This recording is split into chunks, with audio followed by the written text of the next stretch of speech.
Hello everyone, welcome to my channel. आज की ये वीडियो बहुत इम्पॉर्टेंट और बहुत ज़्यादा यूज़फुल होने वाली है। तो अगर आपने चैनल को अभी तक सब्सक्राइब नहीं किया तो जल्दी से कर लें, क्योंकि यहाँ पर आपको बहुत ही इजी और सिंपल मेथड से इंग्लिश सिखाई जाती है। तो चलें वीडियो शुरू करते हैं। हम अक्सर इस तरह के सेंटेंसेस बोल रहे होते हैं कि मुझे जल्दी उठना पड़ता है, मुझे हर रोज काम पर जाना पड़ता है, उसे देर तक काम करना पड़ता है, उसे बहुत सफर करना पड़ता है। तो आज हम इस तरह के सेंटेंसेस को इंग्लिश में बनाना सीखने वाले हैं।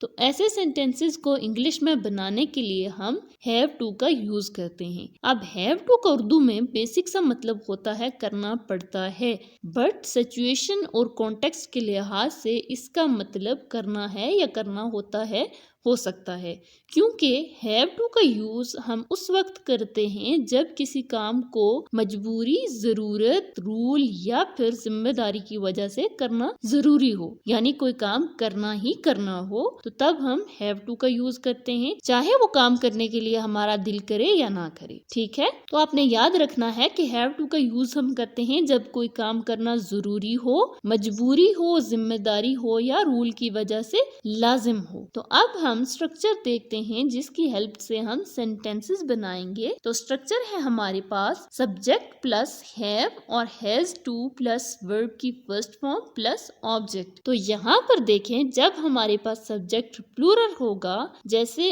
आई, वी, यू, दे या फिर एक से ज्यादा चीजों या लोगों का नाम हो, तो तब हम हैव टू का यूज करेंगे। और जब हमारे पास सब्जेक्ट सिंगुलर होगा, जैसे ही, शी, इट या फिर किसी एक शख्स का नाम या किसी चीज का नाम होगा, तो तब हम यूज करेंगे हैज टू का। ठीक है, जब हमारा सब्जेक्ट प्लूरल होगा तो हमारे पास स्ट्रक्चर होगा subject plus have to plus verb की फर्स्ट फॉर्म प्लस ऑब्जेक्ट। और जब हमारा सब्जेक्ट सिंगुलर होगा तो तब हमारे पास स्ट्रक्चर होगा subject plus has to plus verb की फर्स्ट फॉर्म प्लस ऑब्जेक्ट। ठीक है, मुझे जल्दी उठना पड़ता है, I have to wake up early, I have to wake up early. तो यहाँ पर मैं आपसे कहूंगी कि आपने वीडियो को एंड तक जरूर देखना है, क्योंकि आपको ऐसे सेंटेंसेस को नेगेटिव और क्वेश्चन बनाना भी सिखाऊंगी, क्योंकि ऐसे सेंटेंसेस रियल लाइफ कम्युनिकेशन की बेसिक फाउंडेशन होते हैं और इंग्लिश बोलने के लिए इनको सीखना बहुत जरूरी होता है। सो वीडियो को एंड तक जरूर देखिएगा। अब यहाँ पर देखिए, हमारे पास सब्जेक्ट है आई, इसलिए हमने इसके साथ यूज किया है हैव टू का। ठीक है, और उसके बाद हमने वर्ब की फर्स्ट फॉर्म लगा दी है,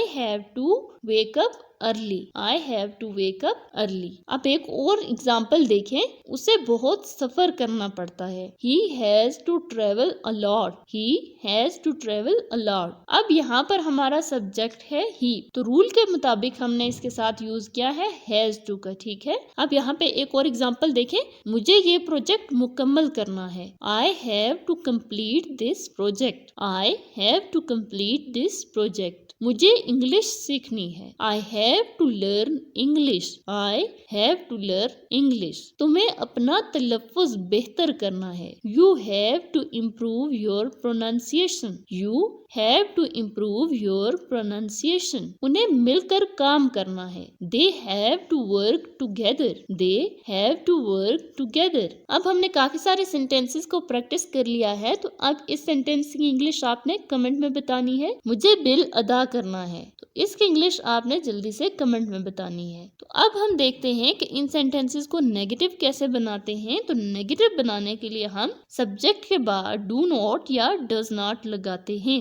तो हमारा स्ट्रक्चर हो जाता है सब्जेक्ट प्लस डू नॉट और does not plus have to plus verb की फर्स्ट फॉर्म प्लस ऑब्जेक्ट। अब यहाँ पर आपने दो इम्पॉर्टेंट चीजें याद रखनी है कि जब हमारे पास सब्जेक्ट प्लूरल होगा, जैसे आई, वी, यू, दे, तो तब हम do not have to plus verb की फर्स्ट फॉर्म यूज करेंगे। ठीक है, और जब हमारा सब्जेक्ट सिंगुलर होगा, जैसे ही, शी, इट, तो हम डज नॉट हैव टू का यूज करेंगे। ठीक है, अब यहाँ पर आपने इस चीज को ध्यान से समझना है, क्योंकि यहाँ पर अक्सर लोग बहुत मिस्टेक करते हैं कि पॉजिटिव सेंटेंसेस में जब हमारा सब्जेक्ट सिंगुलर होता है तो हम हैज टू का यूज करते हैं, बट जब नेगेटिव हम सेंटेंसेस को बनाते हैं तो तब हम डज नॉट हैव टू का यूज करते हैं, डज नॉट हैज टू नहीं होता। ठीक है, तो ये बात आपने याद